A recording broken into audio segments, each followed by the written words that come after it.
Good day everybody, and welcome back to DX Explorer for one more video. Today we have another review for Tidradio. I got this one sent by Tidradio for a review, and I took it out of the box. I took everything about a week ago because I've been using it and doing some tests.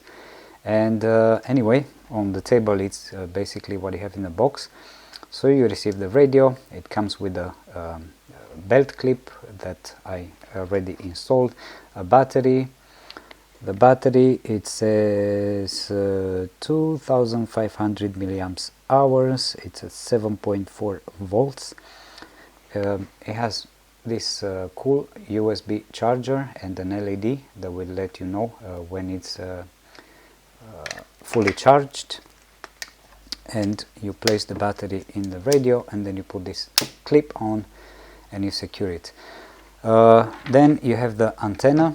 The antenna is really nice because it's very flexible, and I really like it. It's something different than what I'm used to from the Baofeng radios. This one is the same style like the Baofeng radios. It has SMA female on the antenna side and SMA male on the radio side, and you just screw it in really quick. And what I like is that the antenna has these extrusions, and it's really easy to tie it properly to the radio. Then you have this USB charger with a cable, and let me put this aside. And you also have this desk charging port, which is really cool. Oops, what did I do here? Actually, I'm doing something wrong. So it has this. Okay, now I got it right. So it's really nice and easy to charge, also coming with a LED indicator. So I'm going to put this one aside as well. And also you have this lanyard that you can put here on the side of the radio, but usually I get them hooked to everything possible, so I never put them on anyway. So the radio is really cool. So I've been using it for a week. It's very similar to a Baofeng, but it has a lot of cool features, extra stuff. So first I'm going to turn it on. And one thing that I like the most is the LCD screen. So the LCD screen is really nice. In here you have both. Oops, it turns on after 10 seconds, I believe. You can check with the A and B button. You can switch between frequencies. Right now I'm having on dual band on monitoring, and yeah, it's really cool. Another cool feature is the Bluetooth. So it has Bluetooth incorporated into the receiver, so you can program it with the app that it's offered by Tidradio. I'm going to turn it off right now. And here you can also change from VFO mode to channel mode or memory mode, and so on. Also you have weather monitoring, but I actually spoke about this to the people at Tidradio. In Europe we actually don't really receive much of this, so when I started to program the radio I found it annoying because I could not delete or disable the weather frequencies, and they told me that probably in the future maybe they might, I don't know, but they send my email to the developing team, and probably in the future they might be able to find a way to disable this if we are not using them. But for those in US, I think this is a cool feature. So we're going back to the radio. It's just a long press. If it's a short press, it's going to start going to the FM radio, and we're just going to scan it really quick. Oh. Alright, anyway, just because copyright issues. I hope not. Yeah, FM radio. Here you have a short click. It's going to turn on the torch. Another short click, and if you hold on for a longer time, you have the monitor function. And in here on top you have this orange button. This is the alarm, but I'm not going to press it because I found that noise very annoying. And of course here you have the PTT button. On this side over here you have also this screw that I think if you have those that kind of external microphone thingy that gets fixed to the radio, you can do that. And in here you have the regular plug for the programming cable, or the external headphone and microphone, or just microphone, depends what you prefer to use. So it's a really nice radio. I've been testing it so far. I tried doing some satellite work yesterday. Sadly, no success. I tried doing some QSOs using the repeater from the ISS. Not sure, I was not receiving anything on any of the radios, and I've been testing it last Saturday on receive, and I did receive SO50 and ISS, and but I just didn't try doing a QSO because I was using this longer Nagoya antenna to receive, and of course I doubt that I'm going to reach the ISS with that one, but you never know. Anyway, yesterday I tried doing some QSOs using my home built Yagi, dual band Yagi. Unfortunately, nothing, and I'm suspecting that the repeater was offline. I'm not sure, I didn't check yet, I didn't have the time, but I'm going to try to do a QSO maybe tomorrow, because right now I think it's going to start raining again, and that's why I had to give up yesterday. So probably I'm going to come back and do some more videos on satellite QSOs using this radio. But yeah, the menu function, it's very similar to a Baofeng. So if you had one, this is very familiar. You have the squelch level, the step, frequency step, TX, power, high, low, medium, power save, Vox level, bandwidth, backlight. I'm not sure what this one is, that's why I have to read the manual.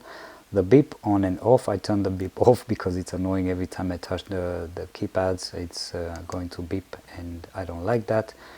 TOT, RX DCSS, RX CT CSS, and so on. So yeah, very familiar menu and very simple to use. To program it, I did not program it using the keypads so far. I just used the computer. You can program it in two ways. You have the Bluetooth function that you can turn on, and you can connect it to your phone, and then using this Odmaster app you can actually program the radio using this app. Or the way I did it at first, before testing the app and everything else, I just used a regular programming cable. You just have to install some other things on the radio. I think you have to upgrade some to other firmware or something similar, or it was just for the cable, I'm not sure. We're going to jump on the laptop in a little bit and I'll show you.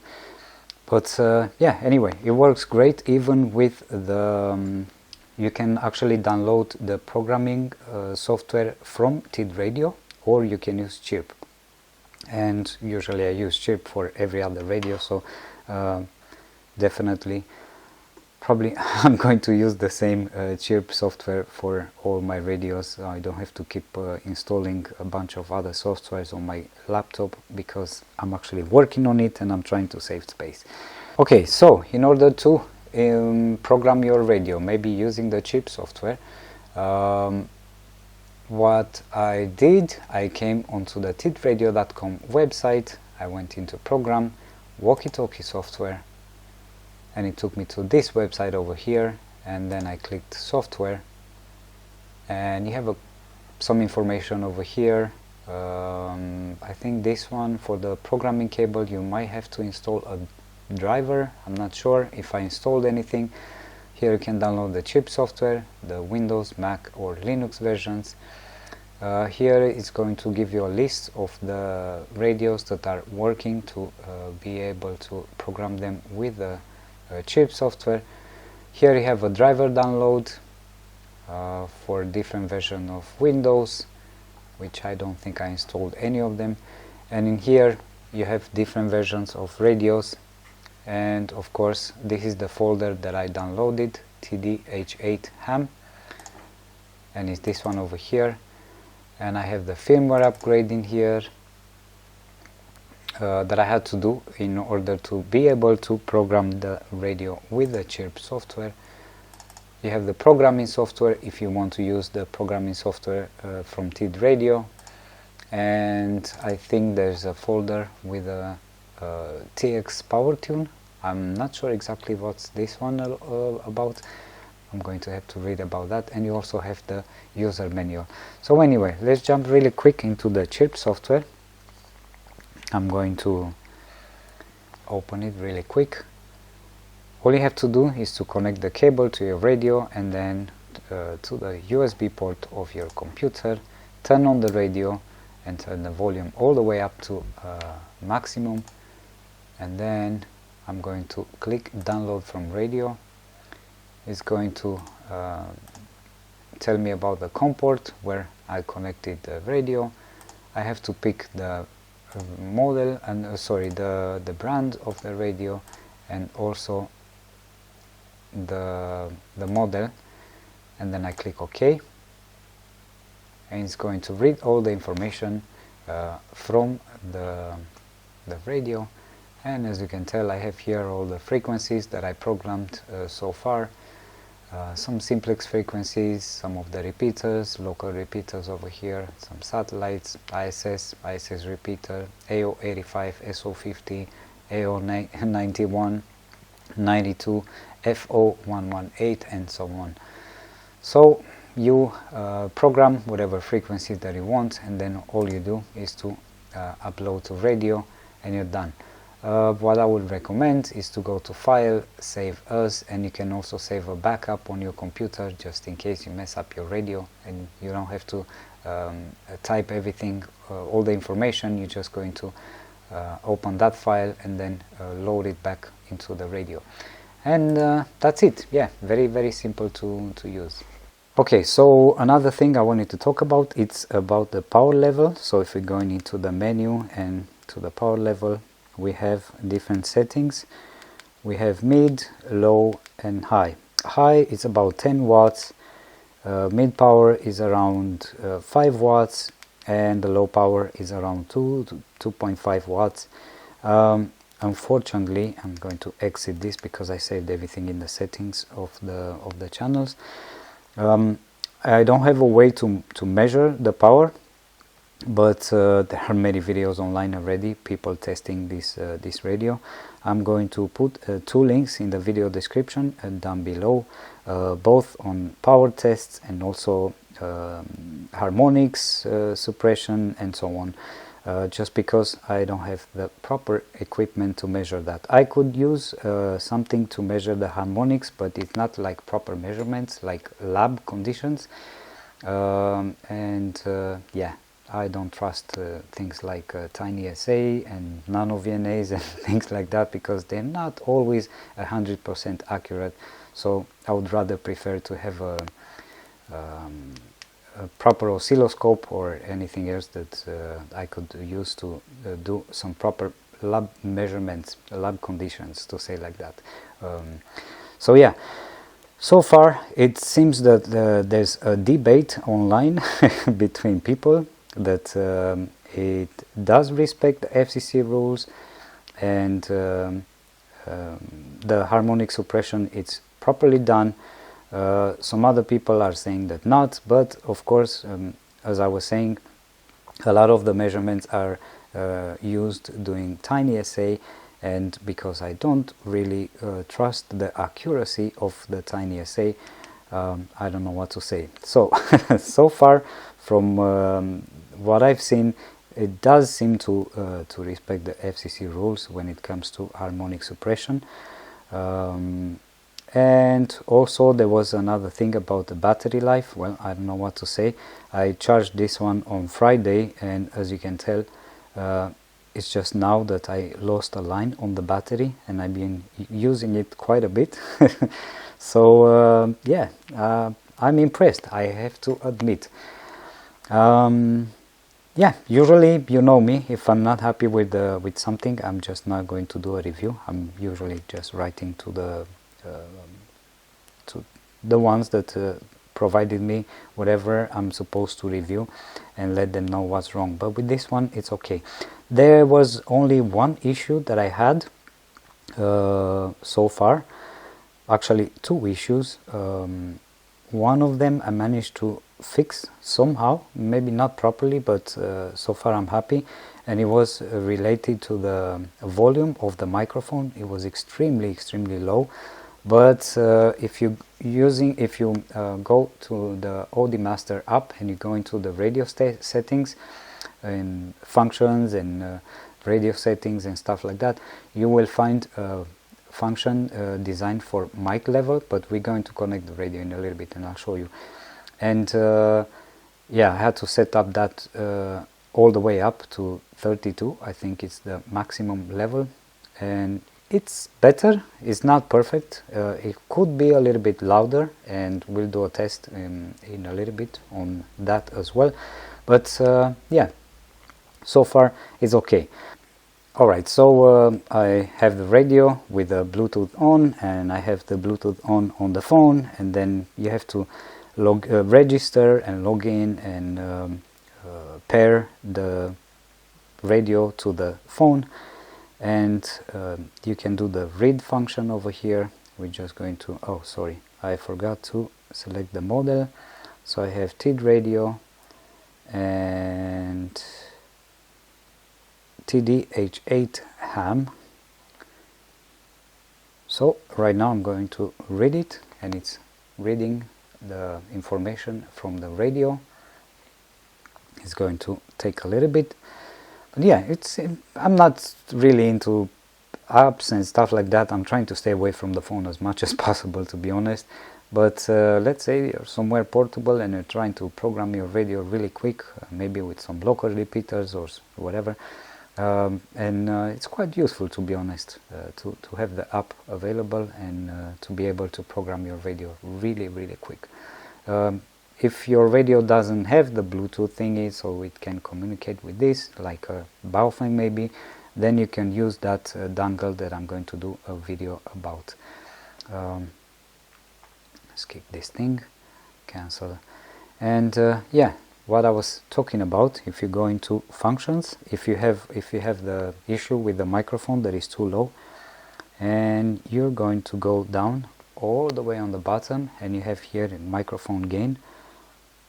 We're going to click, so the minimum level is 0, maximum it's 32. So I'm going to set it on 32, click the save button, confirm, and then I'm just going to write that back onto the radio. It's going to take a while. Yeah, so far I'm happy. I can't wait to put it to work in some satellite work and see what it does and see how it works. But right now let's do some tests on the sound, and let's see how it sounds actually, both the speaker and also the microphone. Test, 1, 2, 3, 1, 2, 3, Yankee, Oscar, 6. Test, 1, 2, 3, 1, 2, 3, Yankee, Oscar, 6. I think the sound from the Baofeng, the microphone, is just the gain. Actually, it's a little bit louder, which is better. This one on the Tidradio seems still a little low, even with the mic gain all the way up to 32, but probably the people at Tidradio will take this into consideration, and probably they might improve something in some future firmware updates or anything like this. But so far it's still good. I can use it. It's fine. I get good reports, and yeah. The people, by the way, if you have any issues with any of your Tidradio, always feel free to contact the help desk on Tidradio, because they seem to answer extremely fast and they very helpful. So yeah, I'm pretty sure they're going to take into consideration any feedback coming from the users, because that's the only way you can actually improve a product, if you get feedback, good or bad. Usually the bad ones help you improve a product. But so far, besides the mic gain thing and probably a little bit of noise in the background when I'm transmitting, so the noise is received on this one when I'm transmitting on the Tidradio, but it's not bothering me. And of course, as I was telling them, if we would be able to turn off that feature for the weather channels, that would be even better. So anyway, very happy with this radio. Can't wait to put it to work on some satellite work, and definitely it's going to be my main transceiver right now for VHF, UHF, doing satellite work, just because of the size is really small. And yeah, probably the only thing that I'm going to do is to order a microphone from Tidradio, like the external one, that you can hook it up over here and use that one, because it's easier this way. I don't have to keep in my hand so many things. So anyway, I hope you like it. I hope you found it useful. So yeah, if you want to upgrade a little bit from a tiny Baofeng to something a little bit more fancy, but still not that expensive, with some cool functions, Bluetooth and a nice LCD screen, feel free to try one of these Tidradios. I definitely like it. So anyway, I guess that's it for now. I'll see you in the next video. Until then, I'm wishing you an amazing weekend, and 73.